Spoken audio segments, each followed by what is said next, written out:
Salut à tous, c'est le coach Rémi et aujourd'hui on va voir ensemble comment réussir à faire votre première traction. Les tractions comptent parmi les exercices les plus représentés dans l'univers de la musculation et des sports de force. Tout le monde veut les faire, que vous soyez pratiquant de musculation, de crossfit ou encore de street workout. Seulement si vous débutez, l'exercice peut sembler compliqué. Et ouais, il s'agit quand même d'un exercice où vous devez littéralement tracter le poids de votre corps, ce qui demande un bon ratio poids-puissance, en plus de pas mal de force au niveau des muscles du dos et des bras.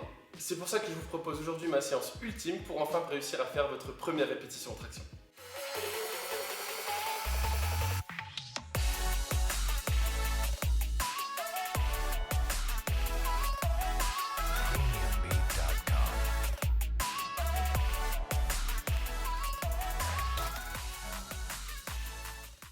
Avant de rentrer dans le vif du sujet, voyons ensemble pourquoi cet exercice est si intéressant.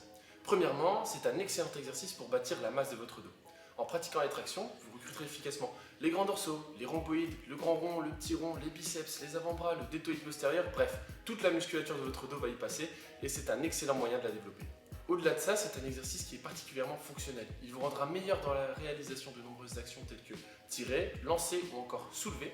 Bref, il vous rendra meilleur dans la majorité des disciplines sportives, de l'escalade jusqu'au judo. Concernant le placement de vos mains, il existe 3 prises standards même s'il y a une infinité de possibilités. La première d'entre elles, c'est la prise pronation. C'est celle que tout le monde s'imagine lorsqu'on parle de traction. Elle recrute un peu plus les rhomboïdes ainsi que le trapèze inférieur.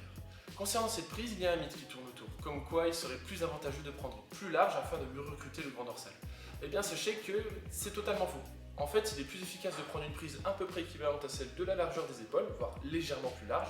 Cela vous permettra d'avoir un bras de levier plus favorable et donc de faire plus de répétitions, parce que vous serez en fait tout simplement plus fort, et donc vous développerez mieux votre dos. La seconde prise, c'est la prise neutre. Celle-ci, elle permet un recrutement un peu plus important du brachial antérieur, donc sur le côté de votre bras, ainsi que du deltoïde postérieur, donc l'arrière de votre épaule. Dernière prise standard, la prise supination. Cette dernière fait intervenir beaucoup plus les biceps, et clairement dans un objectif de passer le plus rapidement possible votre première traction, c'est la plus avantageuse des 3. Pourquoi ? Car justement, elle fait intervenir beaucoup plus le biceps. Et lorsqu'on commence la musculation, en général, on est beaucoup plus fort des biceps que des fixateurs d'omoplate. Maintenant que vous avez tout ça en tête, on peut attaquer la séance. Alors, avant de commencer, point très important, assurez-vous d'être correctement échauffé, notamment au niveau des muscles du dos et des bras que nous allons beaucoup recruter. Je dirais que 6 séries sur une des machines de tirage de votre salle en montant progressivement la charge, donc plaque après plaque, c'est le minimum avant d'attaquer ce type de séance. Premier exercice, la traction excentrique. Cet exercice est d'une brutale simplicité. Pour le réaliser, vous allez avoir besoin d'un support, comme un step ou une box, afin de pouvoir vous surélever. Le but étant de vous accrocher à la barre et de vous placer comme si vous veniez de réussir votre première traction. Une fois dans cette position, supprimez vos pieds du support et laissez-vous descendre le plus lentement possible jusqu'à tendre complètement les bras. Pour cet exercice, je conseille en général de cibler autour des 5 secondes pour chaque descente et de réaliser des séries de 4 descentes. Concernant les points techniques, il y a 2 choses qui sont particulièrement importantes. Premièrement, vous devez garder le torse bombé durant toute la réalisation du mouvement. Ça vous permettra de rester sur les bons muscles sollicités et de ne pas relâcher le fixateur d'omoplate. Deuxième point fondamental, et c'est le plus important ici, il faut tendre complètement les bras avant de vous arrêter. Ciblez toujours une amplitude complète afin de garantir l'efficacité du mouvement. Le but de cet exercice est double. Premièrement, il vous permettra d'améliorer votre coordination intermusculaire. En gros, vos muscles vont mieux travailler en synergie pour la réalisation de la traction. Deuxièmement, on utilise des contractions excentriques et ces contractions sont connues pour être particulièrement efficaces pour gagner en force et ça tombe bien, on en a clairement besoin ici. Cet exercice est particulièrement efficace mais aussi particulièrement intense. C'est pour ça qu'il est aussi possible d'utiliser une autre variante, la traction assistée avec élastique. Cet exercice permettra d'avoir un résultat plus ou moins similaire, notamment dans la coordination intermusculaire. Seulement, je ne suis pas très fan de cet exercice pour cette raison. Et ouais, vous pouvez essayer, mais ça peut piquer. Passons maintenant au deuxième exercice, même s'il s'agit plutôt ici d'un combo de 2 exercices. Le premier d'entre eux, c'est la traction statique. Pour la réaliser, c'est simple. Reprenez votre support, placez-vous dans la position équivalente à une demi-répétition, donc à peu près pile au milieu de votre traction. Et comme pour le premier exercice, enlevez vos pieds du support. Cette fois-ci, pas de descente. Le but est de tenir jusqu'à 10 secondes dans la position en restant le plus statique possible. Si vous n'y arrivez pas de souci.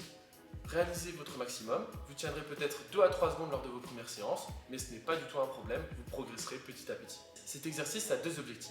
Le premier d'entre eux, vous faire gagner en force sur la partie la plus difficile du mouvement, en démarrant à la moitié. Pour cela, on va utiliser l'isométrie fonctionnelle. C'est un terme un peu technique, mais en gros, ça veut dire que vous allez gagner en force sur un angle très spécifique et sur quelques degrés autour de cet angle. Une fois votre contraction statique terminée, enchaînez tout de suite avec 7 répétitions de tirage vertical à la poulie haute que vous réaliserez à genoux. Cet exercice peut être un peu plus technique que le premier. Pour le réaliser, gardez toujours le dos droit, le torse bombé et visez les clavicules avec la barre. Comme d'habitude, tendez complètement les bras avant de repartir. Petit point de détail mais pourtant très important, lorsque vous faites vos tirages à genoux, surtout ne fléchissez jamais les jambes. Si vous devez tirer avec vos jambes, c'est que la charge est trop lourde, diminuez-la. Le deuxième exercice, lui, est là pour renforcer l'ensemble de la musculature que vous allez recruter sur les tractions. C'est d'ailleurs pour ça qu'on utilise la variante à genoux du mouvement et non pas avec les coussins placés au niveau des cuisses, afin de se rapprocher au maximum du type de recrutement que provoquerait une vraie traction. Attaquons maintenant le troisième exercice, et pas le plus facile d'ailleurs, le tirage à la Smith Machine. Le mouvement est assez simple dans sa réalisation. Vous avez un seul objectif, tirer votre buste vers la barre tout en gardant le corps le plus gainé possible. Pour cela, je vous propose 3 variantes possibles correspondant chacune à un niveau de difficulté différent. Première d'entre elles, genou fléchi. Ce sera un peu plus simple, vous aurez un bras de levier plus avantageux, ça vous permettra plus facilement d'aller chercher la barre avec la poitrine. Deuxième position, jambes tendues. Dans cette position, c'est simple, il sera juste plus difficile de maintenir le gainage et votre corps se fera un peu plus lourd. En gros, ce sera plus compliqué de monter vers la barre. Troisième position, pieds surélevés. Prenez votre support, placez les pieds dessus avec les jambes légèrement fléchies et le corps parfaitement gainé. De cette position, comme pour les deux autres, il s'agira de tirer en amenant le buste vers la barre. Concernant le protocole, il s'agirait ici d'effectuer 4 séries en faisant un maximum de répétitions. Vous vous arrêterez lorsque la vitesse ne sera plus suffisante ou que vous ne montez plus suffisamment. Prenez un temps de récup aux alentours des 1 minute 30 avant de réaliser la série suivante. Le but de cet exercice est assez proche du tirage vertical à la poulie.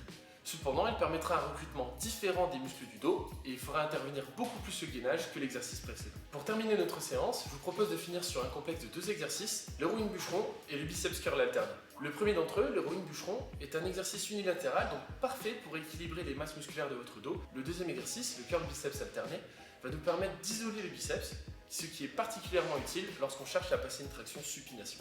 Concernant les points techniques, il s'agirait ici de garder le dos droit et de tendre complètement le bras, effectuer 10 répétitions par bras sur le rowing, reposez-vous 1 minute, et ensuite passer sur une série de biceps de 6 répétitions par bras, et reposez-vous 1 minute avant de recommencer sur une série de rowing. Voilà, c'est terminé pour cette séance spéciale traction. Je vous conseille de la réaliser 2 fois par semaine pendant 3 à 4 semaines. N'hésitez pas à me donner les résultats dans les commentaires, ça m'intéresse de voir si vous avez enfin réussi à passer votre première traction. Bien sûr, si vous avez des questions concernant la musculation, n'hésitez pas à me les poser aussi dans les commentaires, je me ferai un plaisir de vous aider. Je publie régulièrement du contenu autour de la musculation, de la performance et de la perte de poids, alors abonnez-vous et activez la cloche pour ne rien rater. C'était le coach Rémi, à la prochaine tout le monde.